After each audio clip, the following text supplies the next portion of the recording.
Number 10. CYPHER. CYPHER was usually a mutant who was resigned to the B or C list in comparison to some of his more famous mutant and X-Men compatriots. His mutant power is that he can translate and understand any language. Recently though, he saw a boost to his powers when it was expanded to include technology and just about everything else to be included as a language, and a language that he could interpret. To CYPHER, fighting styles and architecture are also now languages, and he can even communicate with computers. But on the mutant island nation of KRAKOA, his claim to fame is communicating with the island itself. You see, KRAKOA is sentient and is also itself a mutant. CYPHER helps to communicate and negotiate with the island so that mutants can be safe there and live peacefully on that island. At one point, CYPHER travels to space briefly, and KRAKOA immediately starts having problems that the Quiet Council, who rule on KRAKOA, struggle to solve. So he's pretty valuable now. Number 9. Kitty PRYDE. For some reason, while everyone else can pass through the KRAKOAN gates, Kitty cannot. She can't actually access the island via these gates, which for some reason don't seem to recognize her as a mutant. This baffling mystery has really messed with Kate's head, and even inspired her to reinvent herself. Revitalized with a new purpose, she becomes the Red Queen of the Hellfire Trading Company, the captain of the ship the Marauder, and sets sail to help the interests of the Hellfire Trading Company and also free oppressed mutants around the world whose government are preventing them from fleeing to the mutant nation of KRAKOA, where all mutants are welcome. Not only does Kate's look change, but she also prefers to be called Captain Kate PRYDE in this dawn of a new mutant nation. There's also some other crazier things happening with her, but spoilers. Number 8. Marauders. As we just discussed, Kate's ship is called the Marauder, and guess what her crew is called?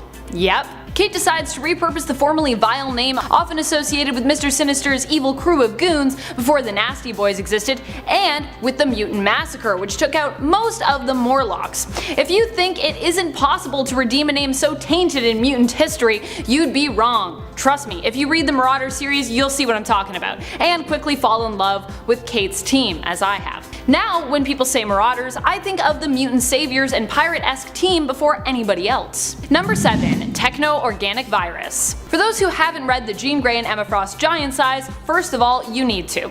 It's got stunning art by Russell Dodderman and vibrant colors by Matthew Wilson. It might actually be the most beautiful comic of the year, despite being released in February, so we still have a lot more year to go. But you also need to check out this comic because some important stuff goes down in it. Jean and Emma are forced to team up and enter Storm's mind in order to find out what is wrong with her. She's not feeling too well. It turns out that Storm is infected with the techno-organic virus. How she got it we don't quite know yet, but what we do know is this virus is attacking Storm so aggressively that she's only given 30 days left to live. It will likely be up to her own willpower and her friends, the X-Men, to help save her. But will they succeed? And if she is taken over by the techno-organic virus, will we ever see her return to her former self? Number 6. Return of Dracula. The newest Wolverine gave us 2 stories. Both were amazing, but one was particularly interesting as it reintroduced another big bad for the X-Men, vampires, and more specifically, Dracula. Dracula has been pretty quiet for some time, but he and his vampire citizens are back, and it looks like he's got a pretty devious plan up his sleeves. Dracula teamed up with Wolverine villain Omega Red, who he is using to spy on the mutants and KRAKOA. In exchange, Omega Red gets control of the carbonadium synthesizer again, which allows him to control his life energy and his powers. At least, he sort of gets control of it. There is a detonator hidden inside, which Dracula reveals to Arcady as sort of a form of collateral for the vampire. This isn't even the most shocking revelation though. We discover that Omega Red was also in league with Dracula to help the vampire nation by helping him acquire Wolverine's blood. What did Dracula want Wolverine's blood for? Well, apparently because it grants him the power to walk unharmed in the daylight. That's a game changer. Number 5. The drugs. How did the island nation of KRAKOA barter for recognition and peace among the other established countries of the world? With life-saving and extending drugs, which are made from KRAKOAN flowers native to the island and grown by it. In exchange for these human-aiding and healing drugs, many countries of the world have chosen to acknowledge and work with, or simply tolerate, the mutant nation. These drugs, however, are also somehow being smuggled by a more insidious group, an enemy of the mutant nation known as the Flower Cartel, who use the flowers to also make a powerful hallucinogenic drug. but we don't know a ton about them just yet. Number 4, the enemy of my enemy. While mutants have all decided to set their differences aside and come together to unite against all who would oppose them, their enemies, it seems, are doing the same thing. In fact, despite them dissolving mutant enemies who would work against them, the X-Men and all of mutant kind now have somehow even more powerful enemies.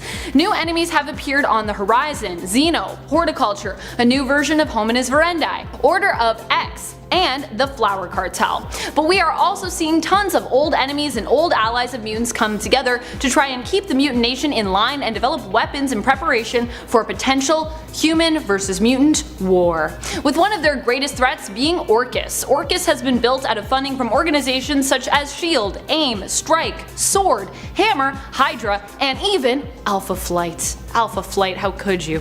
They aim to construct a mother mold to use in the upcoming war. Number 3, the laws of KRAKOA. With the nation of KRAKOA came the Quiet Council. The Quiet Council as a collective rule the nation and decide how it should best be governed.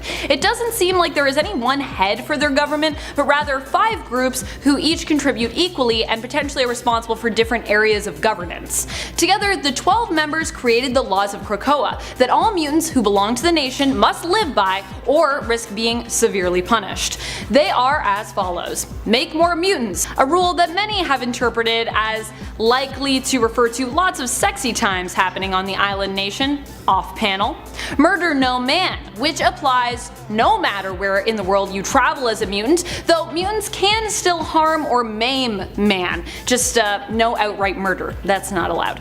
And respect this sacred land, because, you know, KRAKOA is alive, and also the mutants have worked hard to bring this whole thing about, so need to respect that. For breaking these laws, you will be banished and isolated deep, held in the depths of the nation, unable to move or see anything but darkness. At least, that's what happened to Sabretooth. It's like something out of a Junji Ito story. Ugh. Number 2, Moira McTaggart. Moira ended up being the key to Charles and Eric joining together and setting out to build this nation. The 3 of them together are in essence kinda like the founders of KRAKOA. But how did Moira know what she knew? Well, it turns out that Moira, long known to be a human ally and lover to Charles Xavier, has actually been a mutant this whole time. I know, what a reveal, what a retcon! But actually a really great retcon, I gotta say. Moira's mutant power is reincarnation. However, her powers only allow her to live her own life through again with the previous knowledge of her former ones. Still, this gives Moira the experience and past knowledge to know how best to ensure the survival of the mutant race, and of those that she's loved.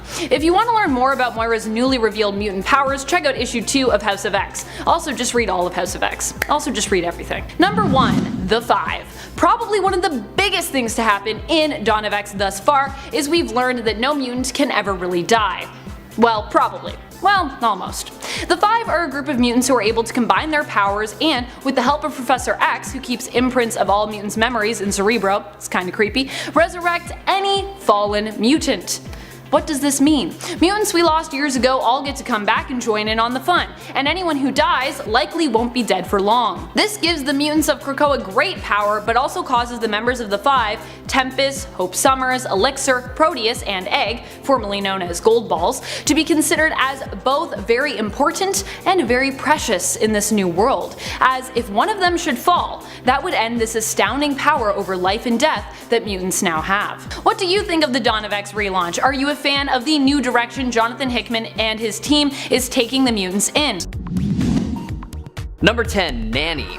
First on our list today is the partner of the Orphan Maker, Nanny, a low-level telepath that paired up with the Orphan Maker as the two thought that the parents of mutant children were just straight up evil and ill-equipped to properly raise and protect their young mutants from danger. She and Orphan Maker traveled the world searching for young mutants to take care of, killing their parents to sever any family connections, and using her minor telepathic powers to control her new charges. Dubbed the Lost Boys and Lost Girls, these mutant orphans acted as her quote-unquote new children. Her first major mission was at the State Home of Foundlings in Omaha, a facility where Mr. Sinister kept many mutant children for observation and experimentation, and she was able to liberate them after escaping the grasp of the X-Men. Fast forward a bit and we see Nanny and the Orphan Maker attack the X-Men in Australia in order to quote-unquote save them. However, this led them to being overpowered and forced to flee to see another day. During the events of M-Day just after Decimation, we see Nanny resurface once more only to be defeated by Wolverine himself. Give her story a read for yourself, starting with her first appearance in 1988's X Factor, number 30.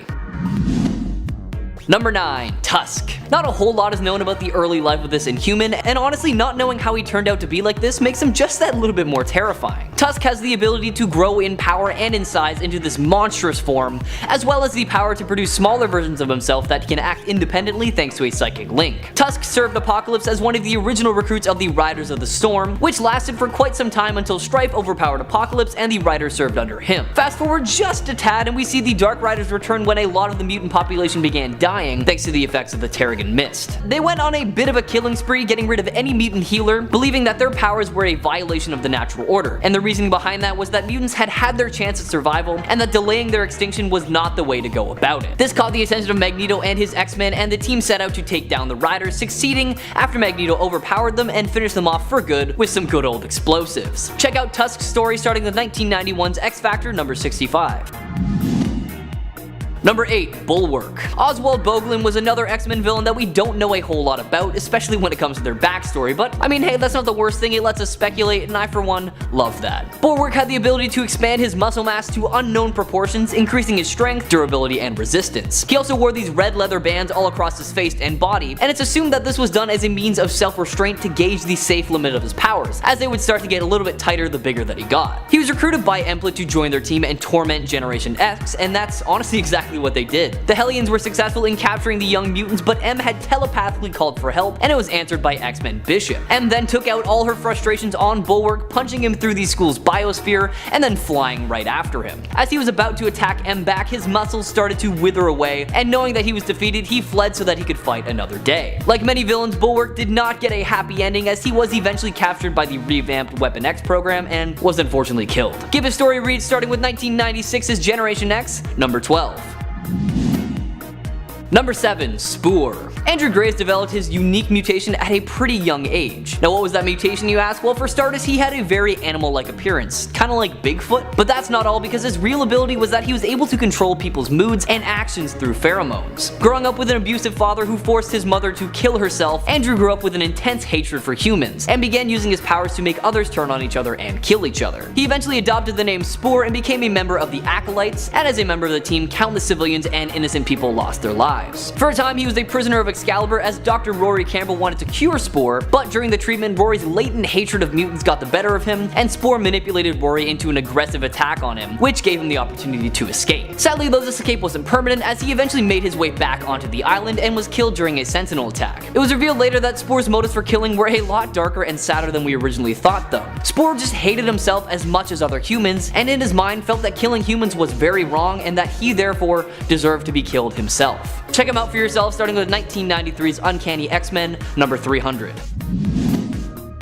Number 6. Barrage. Another one of the original recruits of the Dark Riders of the Storm on this list today. If you're not familiar with Barrage, he had the ability to transform his forearms into organic weapons capable of collecting ambient energy, and then firing it into powerful explosive blasts. Barrage served as an agent of Apocalypse and seemed to follow him no matter what the task was given, as he was a part of the attack on X-Factor's ship and the attack on the Inhuman city on the moon. Alongside the other members of the Dark Riders, Barrage switched sides and served under Strife after he was able to best Apocalypse, and they defended Strife's moon base from the X-Men and mortally wounded the unfit Apocalypse in combat. After Strife's death, the Riders traveled the world challenging any and all mutants, killing Mesmero and even their own Synapse in the process, as they were too weak to even be considered worthy of living. Barrage was one of the few members of the Riders to survive the massacre by Wolverine because he actually wasn't a part of the team at the time. Honestly, lucky him. Fast forward a bit and the Dark Riders, including Barrage, embarked on a journey to kill mutant healers after a Terrigen Mist cloud was spread throughout the world, endangering mutant kind, believing that the event was to be a test of strength so that only the strongest would survive. When they attacked the healer Shen Zorn, they were caught off guard by his display of ultimate power, which unfortunately cost Barrage his life. Check him out starting with 1991's X-Factor number 65. Number 5. Whiteout. Now I'm really starting to sense a pattern here because extremely little is known about Whiteout and her past. A lot of it is just, assuming and speculation. We do know what her power is though. Whiteout possesses the superhuman ability to project a flash of blinding white light from her body. This light renders her opponents blind for approximately 1 minute, and for some unknown reason her power only affects victims that she chooses, and not everyone within the range, meaning it can be used very tactically. galactically. So like I said before, a lot of her past life is speculated, but it's assumed that she has resided in the Savage Land for some time, and it was there that she was recruited by the mutant Zaladane to join her forces of the Savage Land mutants. In her only known mission for Zaladane, Whiteout and the other Savage Land mutants attacked the X-Men in Chile while they were looking for Polaris. The X-Men defeated the Savage Land mutates pretty easily in this battle, and Whiteout presumably just fled. Check out more of her for yourself, starting with her first appearance in 1989's Uncanny X-Men number 249. Number 4. Fever Pitch. Real name unknown, Fever Pitch was a very handsome young man until his mutant powers manifested and he accidentally destroyed his own face. Thanks to his mutant powers, his entire body is made of an organic flame that allows him to radiate intense heat, fly, and discharge and throw explosive plasma. As the years went by and his powers became stronger, he eventually burned through his entire body, leaving him nothing more but a fiery skeleton, which ultimately led him to becoming a member of the incarnation of Gene Nation, organized and led by the Dark Beast. Fever Pitch was seemingly killed on his first mission by Nate Gray after his energy was siphoned off, but he did later resurface in Berlin trying to capture Abyss so that he could sell him off to some researchers. Now skip ahead a little bit and we see Fever Pitch classified by the government as a national security threat, as he was one of the few mutants to keep his powers after the decimation of the mutant population. He was one of the many mutants to have a tracking chip implanted in his head before a trip into Salem Center. When the chip's true nature was discovered, he had it removed by Mr. M, who he followed when he led an exodus from the Institute. Fever Pitch was later captured by the anti-mutant group the Sapien League and was injected with a dose of the Legacy virus, causing his powers to straight up overload, killing hundreds including himself. Check out his whole story, starting with his first appearance all the way back in 1999's Generation X, number 50. Number 3. The Nasty Boys. Comprised of Mr. Sinister, Ruckus, Multiple Man, Slab, Gorgeous George, Hairbag, and Ramrod, the Nasty Boys were the strike force organized by Mr. Sinister to take down the X-Men. The Nasty Boys made their first appearance all together battling the X-Factor after Slab initially attacked Strong Guy. After losing this battle, Sinister posed as Steven Shafran and unveiled his plan to kill the Scarlet Witch. Shafran, obviously upset, attempted to kill him only to be killed himself. During all that, Ramrod was also deported from the country but did make his way back, illegally. Needless to say, this is a very busy group. The team was later regrouped by Sinister and they hunted Malice, who was trying to kill Polaris so that they couldn't remerge, and they didn't stop this hunt until Malice was apparently destroyed by Polaris herself and Havoc. A while later, the team decided to reform during the final days of mutant kind after X-Man's return that ended in the death of most of the X-Men. Now it was revealed to be a bait set up by the upstarts to lure out the remaining X-Men, which they were not aware of, and they were all promptly killed by the upstarts. Check out these nasty, nasty boys for yourself, starting with 1992's X-Factor, number 75. Number 2. Forearm. Michael McCain, aka Forearm, was one of the founding members of the Mutant Liberation Front, a team of disillusioned and rebellious mutant youth. Now Michael is called Forearm for pretty obvious reasons, but I will explain his powers a bit for you anyways. He has 4 arms, hence, you know, the name. And thanks to this mutation, he also possesses superhuman strength, stamina, and durability. Now one of their first missions under the leadership of Strife was to liberate the incarcerated New Mutants members Rusty and Skids, and the team broke them out of prison and the pair joined the MLF out of just straight up confusion. Skip ahead a bit and the MLF travels to Muir Island, where they meant to steal the Legacy virus data, but while they were there, they learned about the Xavier protocols and decided to steal them instead. The team was confronted by Excalibur though, and they were quickly teleported away empty-handed. After a second attempt to steal the Legacy virus, Forearm left the team as he felt betrayed by Moonstar, who revealed herself to be an undercover S.H.I.E.L.D. agent. He later resurfaced as a part of a fighting championship in Madripoor called Bloodsport, where superpowered opponents fought to the death. However, in an unfortunate turn of events, Forearm was killed during a fight with former Serpent Society member Anaconda, who just broke his neck. Oddly enough though, he was somehow able to recover from death and made an appearance as a member of the MLF once more not too long after. Give a story read starting with 1990's New Mutants number 86. And number 1, Executioner. Now with a name like Executioner, you can probably guess what this guy is all about. Carl Denty was a field agent for the FBI whose partner Fred Duncan was a member of Charles Xavier's Underground, who would cache the technological equipment that the X-Men confiscated from alien races. After his partner's death, Carl inherited all of the equipment and decided that mutants had caused way too much damage in the world, so he donned a lot of the equipment and started calling himself the Executioner, beginning his quest to punish mutants who had not been legally convicted of their crimes. Starting off with killing the mutant tower, Denty quickly teleported away once the X-Men arrived on the scene to stop him, but he was smart and decided to teleport to the X-Mansion to kill the comatose Emma Frost. However, he wasn't smart enough because he was still stopped by Cyclops and Cable. Now none of that deterred him though, because he still continues his mission of punishing mutants. However, for a while he actually did some good as he teamed up with the Punisher in Washington DC to protect the pro-mutant activist Reverend James Conover from the Mutant Liberation Front. This act landed him the position of potential recruit for the initiative. However, who knows if he was ever actually on that team, because that was one of the last times we saw him. Check out his story for yourself, starting with 1993's Uncanny X-Men Annual, number 1993. Number 10. Songs of the Orphan Child. This is a more weird, twisty moment that is part of a longer, more confusing story, and this moment makes it pretty weird and also adds to the confusion. This moment comes to us from X-Man X-23's solo series, one of anyways. In her 2010 series, we see her take on Miss Sinister, who is really Claudia Marenko, a woman who was implanted with a genetic virus that basically transformed her into Mr. Sinister following his death. However, Mr. Sinister sought to use Miss Sinister's body to return fully, even shapeshifting or exploding into his true form, as Miss Sinister sought to gain more control over this new form herself, in essence becoming an independent though still villainous entity. This allowed us to get a moment at the end of issue 5 where we see Mr. Sinister bloodily break through Miss Sinister, popping out from beneath her form, like a hideous magic trick. Blah. Mr. Sinister had returned. However, in the next comic he instantly disappears, turning back into Miss Sinister once more. So this whole shocking cliffhanger is instantly erased in terms of its importance for his full return. Gotta sell those comics, I guess. Number 9. The Pizza Hut Collector's Edition. There's a few locations that would be perfect for a fight. I mean, New York City gets a lot of attention in superhero movies. Usually the climax will take place in a well-known area so people can watch and be like, wow, I was right there to think I was that close to Dr. Octopus. That's so crazy. It's nice having some sort of real-life relations to a comic book story, because they're pretty far-fetched, so the second you throw in some common name or common place, you can't help but attach yourself to the storyline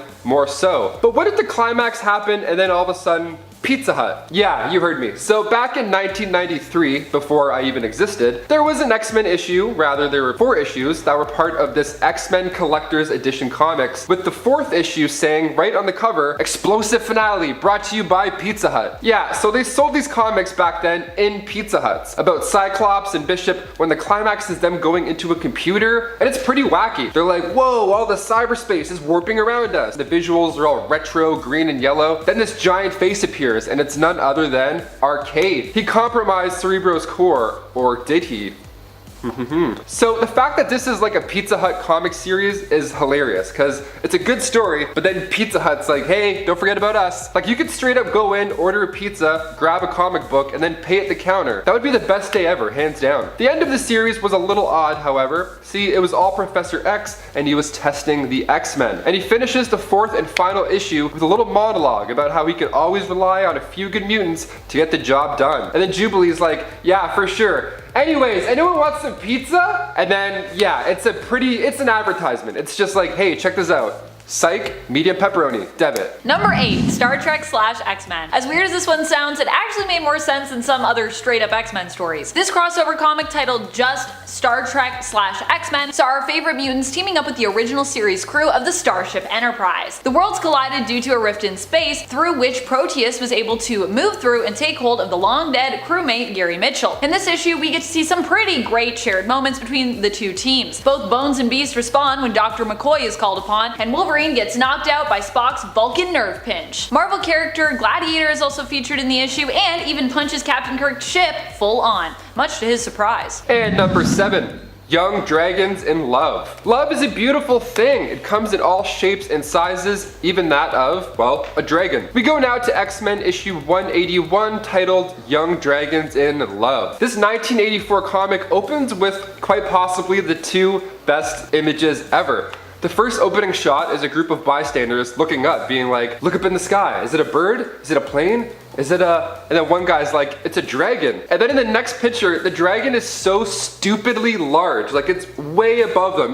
They're right directly underneath it. You would see this dragon from miles away. Like, they're all just staring, trying to figure it out. Hey, if you thought that was a plane, you might need some glasses. I don't know, just an idea. This issue is quite fun. It shows the group of people flipping through the book, trying to figure out if it's the Hulk or whoever. Then they're like, man, everybody at school will be so jealous we discovered a new monster. Sure. So out of this dragon falls the X-Men, and they start losing their They're like asking for autographs, they're talking about Storm's hair change, thinking if it's like good or not. They probably worked for TMZ now that I think about it. The comic is just them trying to fight this dragon and also a smaller dragon that makes noises that like contribute to the conversation. Like someone will say something and then the little dragon will be like, sigh after a line, but it's all smoky and dragon-like. It's amazing. And when it comes to Marvel and dragons, after Ragnarok, I think we can pull this one off on the big screen. I'll paint myself green, I'll send in a self-tape. I'll be the dragon. Done and done. Let's do it. Number 6. Performance. This story comes to us from Uncanny X-Men Annual issue number 10, where we are first introduced to Longshot, who of course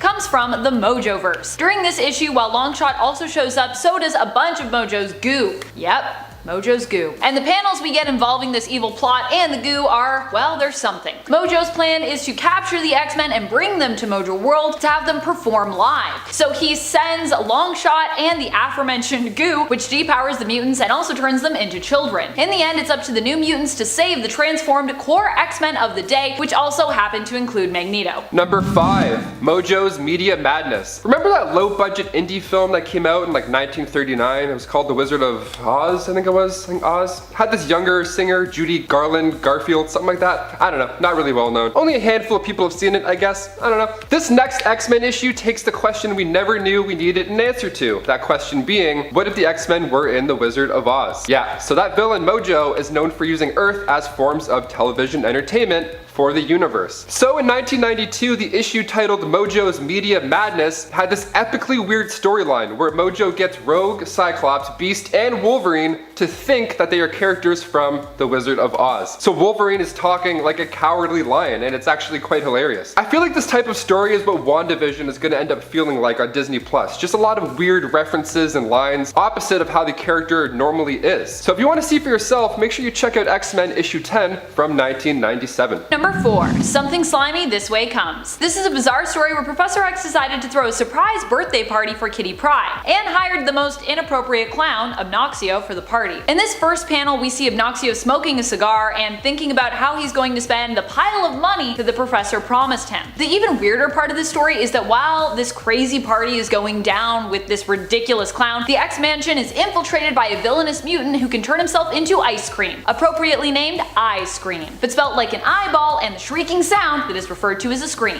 What's more is no one seems to know that Obnoxio was coming. I guess it's a super secret surprise? And Obnoxio also ends up in a ridiculous fight with the X-Men. Not only that, he actually doesn't do too bad. And number 3. X-Babies? Mojo has popped up a few times on this list now, and for good reason. We've seen super babies before, whether it's in Amazon Prime's The Boys or Baby Grinch.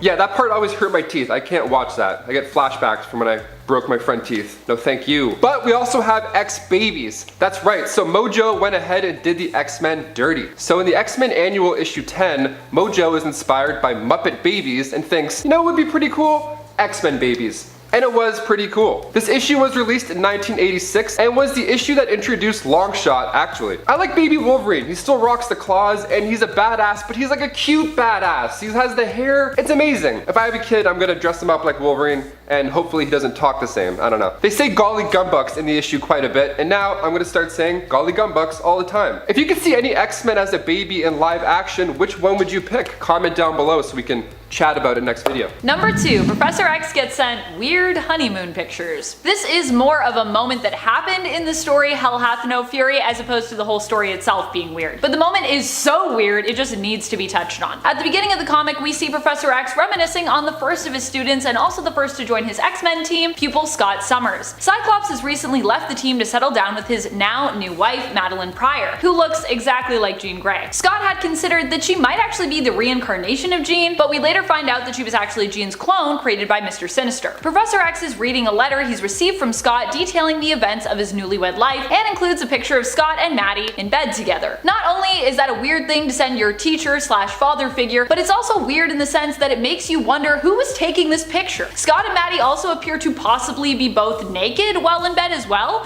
so there's that. And finally, number 1. Dracula? This time of the year is my favorite. The smell of leaves, decaying, lots of chocolate, and people that look like Dracula. I don't know, sign me up. Halloween always slaps. Now, I figured it was only fitting to end this wacky list with Dracula himself making an appearance in the X-Men universe. We go now to X-Men Apocalypse vs. Dracula, which made its debut back in 2006. The series is quite cool, but of course it takes place in 1459, so right off the bat, pun intended, you're drawn into this medieval artwork and you see Vlad the Impaler just murking people like left and right. It's kind of like the Battle of the Bastards episode from Game of Thrones. Just a lot of metal clashing. Any movie with metal clashing, I'm in, sign me up. I love this kind of theme, the dark and spooky, like let's go. With Mahershala Ali signed on to play Blade in the MCU, I don't think we're that far out from seeing Dracula fight some Avengers. Jared Leto and Morbius as well. I think we got some bloodsuckers in the pipeline. Coming in at number 10, we have Rays. I love when we start getting alternate universe stuff because that's when things really get crazy. You can mix and match and get all sorts of super combinations that you want.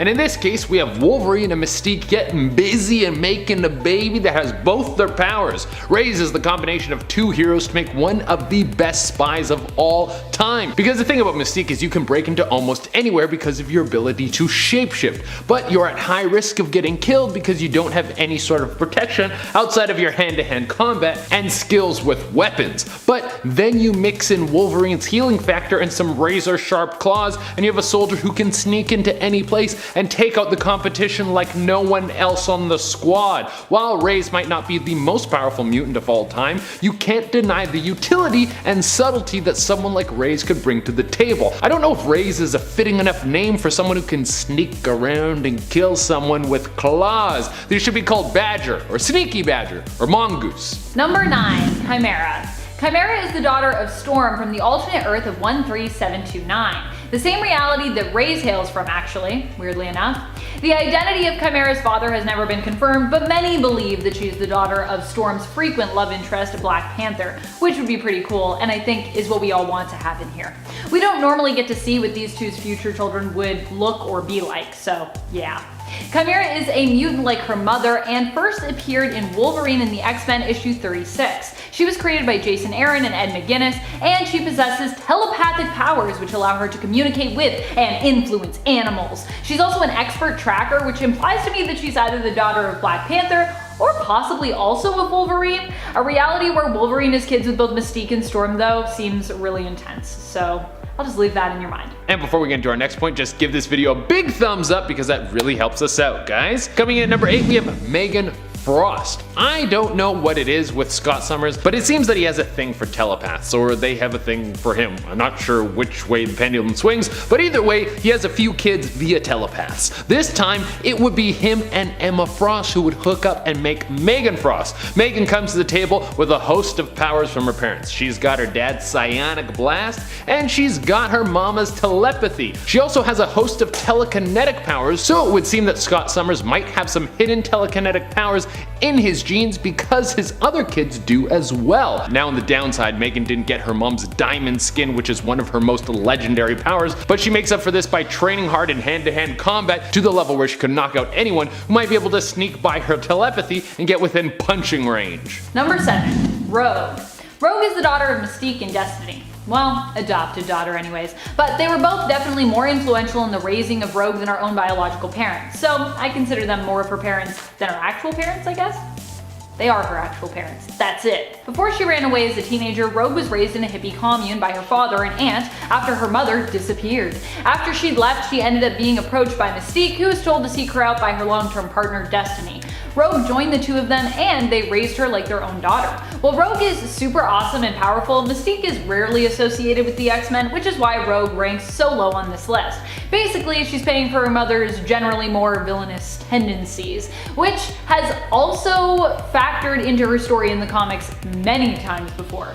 Poor Rogue, and also honestly, poor Mystique. Coming in at number 6, we have X-23, the most famous child of Wolverine, and certainly one of the most deadly. X-23, also known as Laura Kinney, is the clone of Wolverine, but also kind of his daughter. It's a little bit of a weird backstory. She's a clone, but she wasn't grown in a tube like most clones are, or I think they are. I don't know a lot about science. But she was actually grown in someone's womb, so that pretty much makes her a baby like any other baby, but she was for sure a clone. Are you confused? It's comic books, that's just how things are sometimes. But she's got all of her daddy's powers, and she can cut you down faster than a Vitamix blender. She can show that she can be a prolific Wolverine replacement, since after Logan dies, she steps into the role as the new Wolverine and starts taking dudes out just like her old pa. And something very interesting about this character is that the first time she showed up, it wasn't actually in comics, but it was in the TV show called X-Men Evolution, which was about a bunch of teenage versions of the X-Men all going to school together and having school problems, you know, and school stuff. Number 5. Shogo.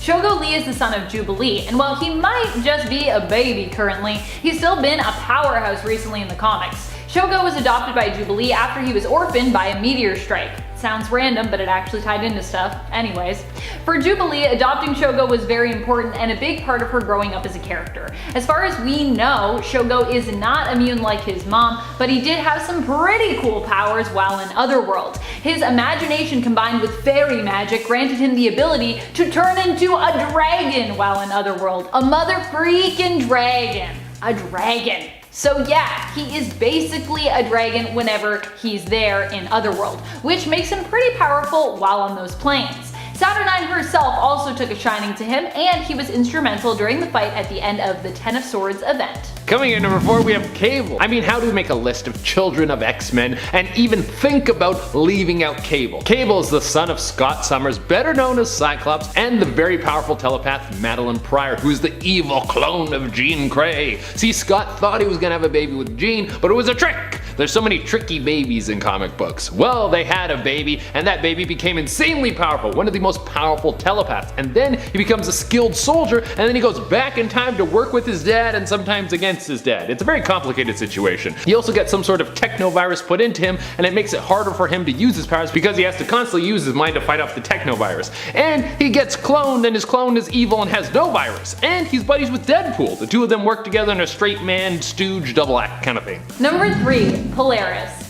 While some might think of Magneto as more of a villain and therefore not one of the X-Men, he has been a member on and off throughout his history and has even led teams both within and without the main continuity. His daughter Lorna Dane and himself have one of the most strained relationships of all of the X-Men and their kids. This has been highlighted recently and ultimately comes down to the fact that initially Magneto manipulated Lorna, keeping the truth of him being her father from her. Not a great start. Even when that fact was revealed to her, he still hadn't been the best dad, and Polaris has even called him out on this before in the comics, reminding him that he doesn't even really know her.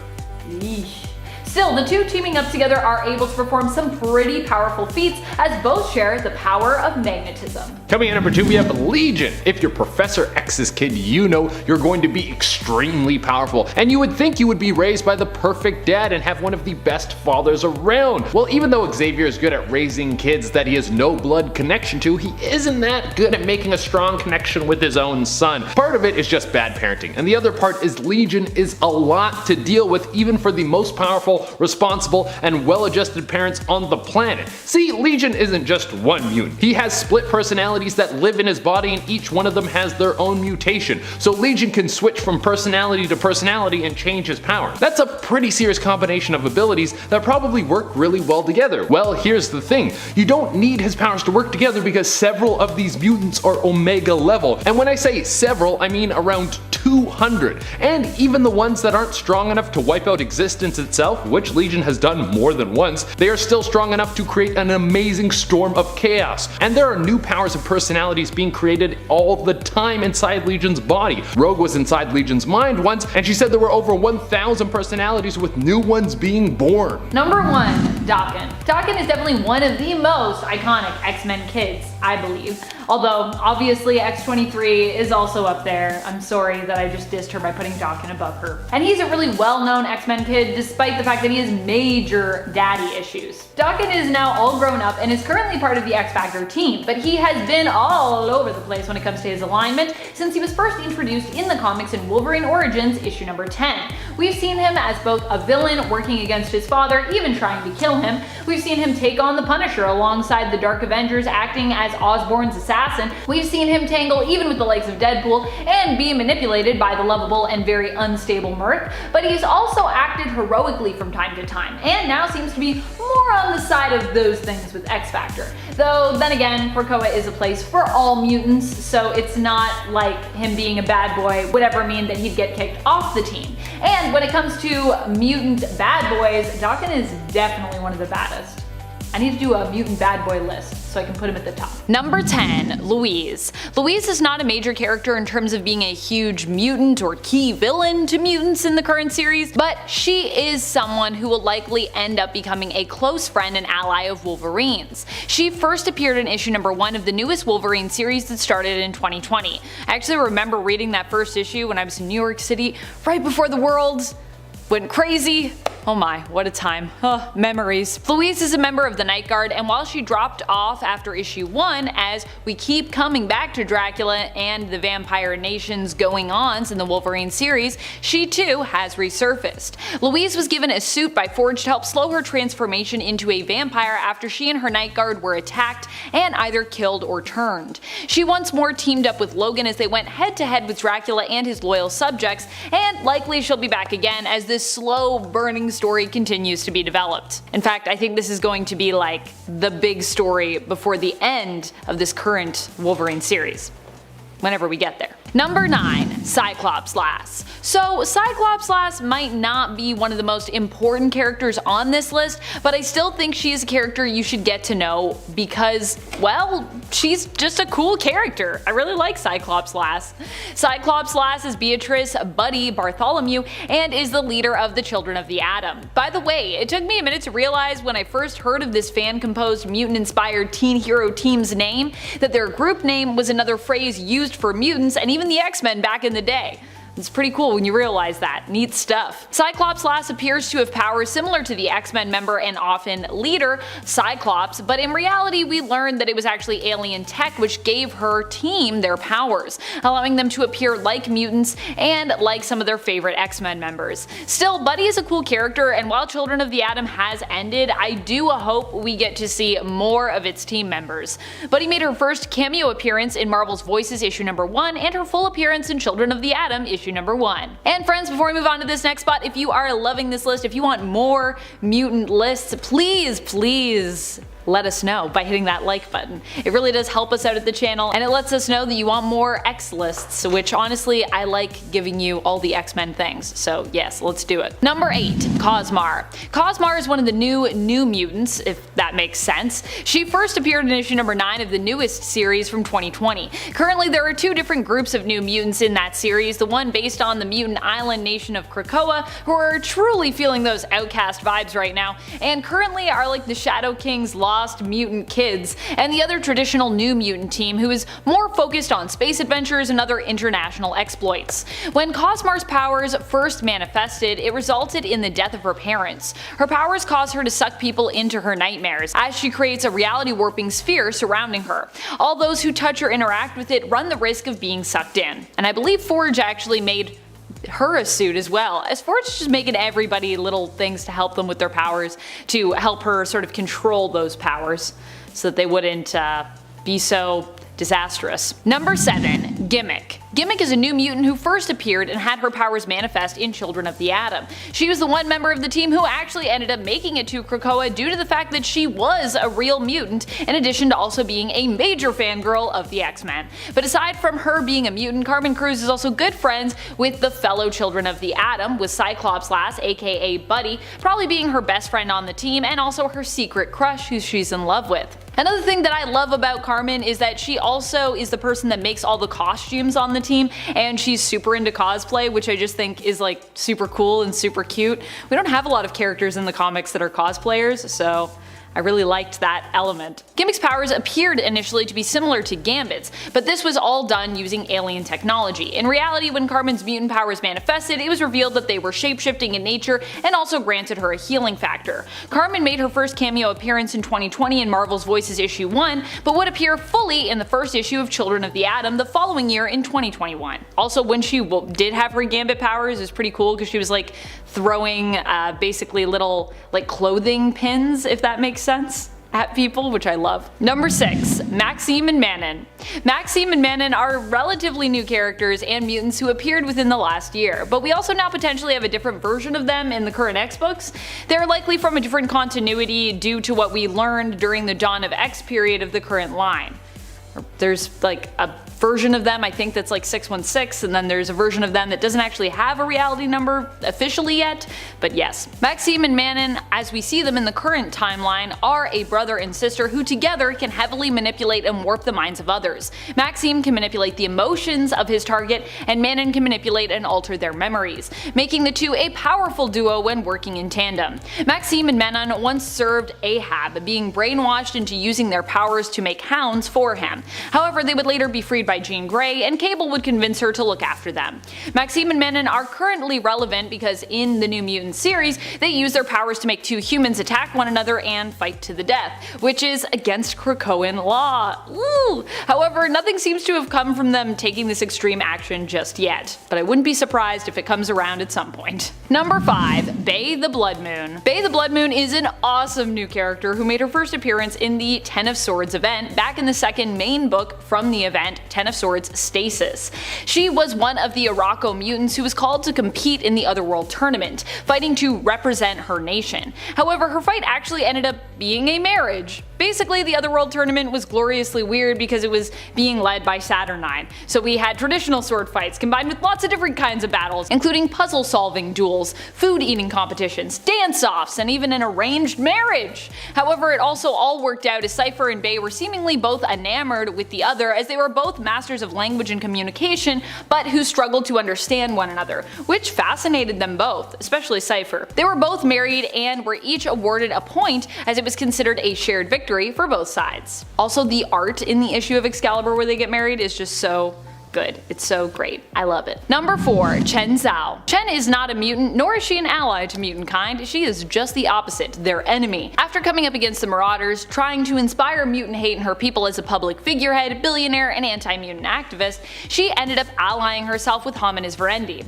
Still hell-bent on destroying mutant kind's reputation as heroes, and now especially focused on doing harm to the band of mutant heroes that we know as the Marauders. Chen Zhao made her first appearance back in 2019 in Marauders issue 1, which once again, if you haven't read any of this comic, why not go back and start with that first issue in Chen's first appearance. Currently, Chen is Hominis Verandi's White Bishop, and she's definitely a villain that I think is going to be more prominent and keep getting like more badass, which I love. Number 3. Dolores Ramirez. Dolores Ramirez is another non-mutant, but someone who is a very important character within and around the X-Men universe currently. She is the head of the X-Desk, and no, I don't mean that she worked with Jonathan Hickman to bring our current line of X-Books to life.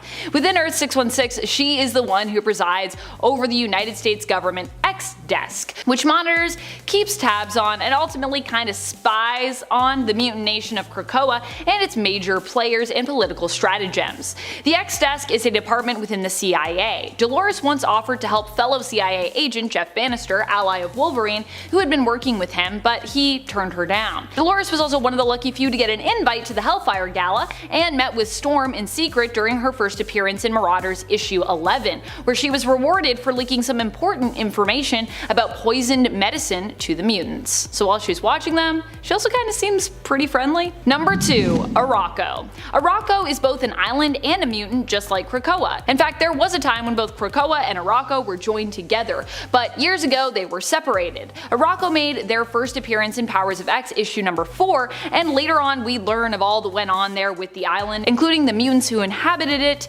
and their connection to a vastly important mutant, Apocalypse. Following the Ten of Swords event, Arakko attempted to reunite with KRAKOA, but both islands decided, they were no longer really interested in one another, and the time had basically changed them. They reluctantly rejoined until a more suitable option was found for Arakko and the mutants of KRAKOA. In planet-size X-Men, some of the mutants banded together under the direction of Magneto to terraform Mars and move Arakko and its inhabitants, the mutants of Arakko, to the now alive planet. So that's what happens when you terraform a planet, you bring it to life again. I actually didn't know that Mars was considered a dead planet until I read Planet-Size X-Men, and I was like, wow, I feel like I'm also learning some science facts, which is great. Number 1. Genesis. One of the most badass of all the new characters we've gotten recently in the world of X-Men. Genesis is the long-lost wife of Apocalypse, who also was one of the main leaders of Arakko. She ended up fighting against Annihilation and becoming its new host in order to save her people. Uniting both the Amenthi and the mutants inheritance of Arakko. Donning the mask, she became a leader of the Amenthi demon army, but also lost a part of herself in the process, as the Annihilation mask possessed and corrupted her. However, during the Ten of Swords tournament, she fought against her husband, Apocalypse, who managed to free her from the Golden Helm of Annihilation, taking it for himself. But Apocalypse's will proved strong enough to resist its influence, and the mask was then transformed by Saturnine into a much less influential and corrupting staff, which was then gifted to Genesis. Genesis made her first full appearance in the 2019 X-Men series in issue number 12, but we wouldn't learn that she was Annihilation until much later. Kicking off the list at number 10.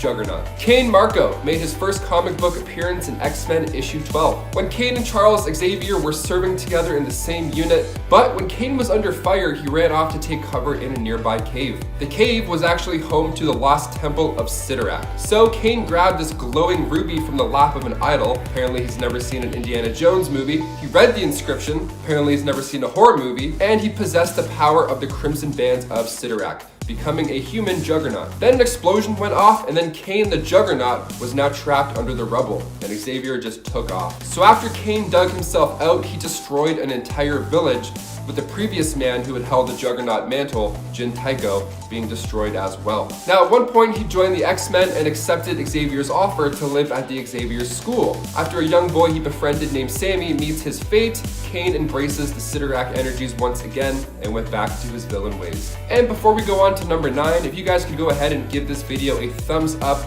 that would be great. It helps the studio out quite a bit. You guys are awesome. Thank you so much for watching.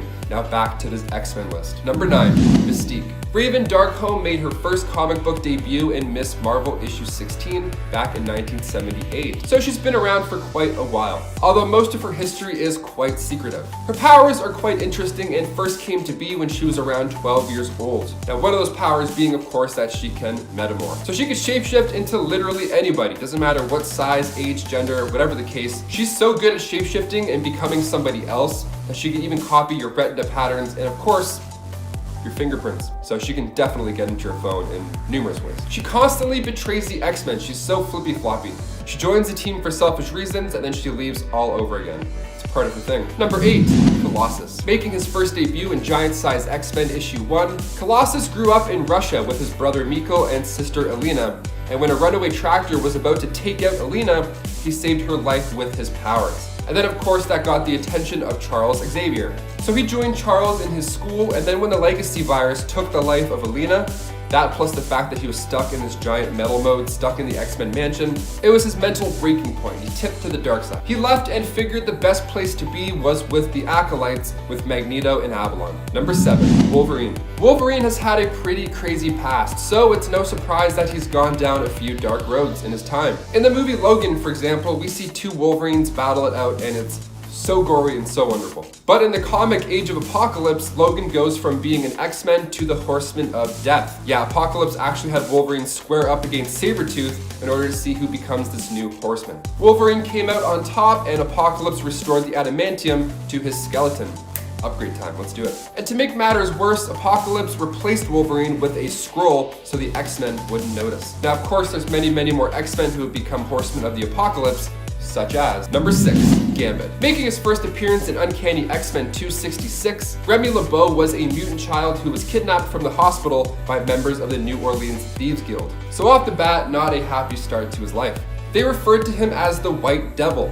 So before he joined the X-Men, he had a pretty shady past, and after he had become a member, it was revealed that before he had worked for Mr. Sinister, and Gambit was actually the one who was responsible for putting the Marauders into the New York sewers where the mutant massacre happened. So, okay. He was also one of Apocalypse's 4 horsemen, like I said previously. He took the place of the Horseman Death, and he even refused any sedation during this process in order to make sure Apocalypse doesn't toy with his mind. What a badass. Dude's hardcore. His original plan during this was to keep an eye on Apocalypse from the inside, but the transformation did alter his intentions as well. He ended up rescuing his old self when he remembered his love for Rogue, and he claimed he was both Death and Gambit at the same time. What a troubled man. Number 5, Bishop. Lucas Bishop.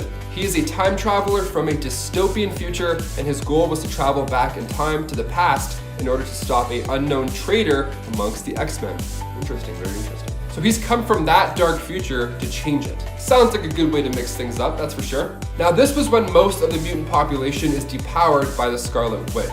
Then the child Hope was born, the first mutant born since. Well, it turns out that this kid is the reason Bishop is going back. See, that kid would end up taking millions of lives in the 6-second war.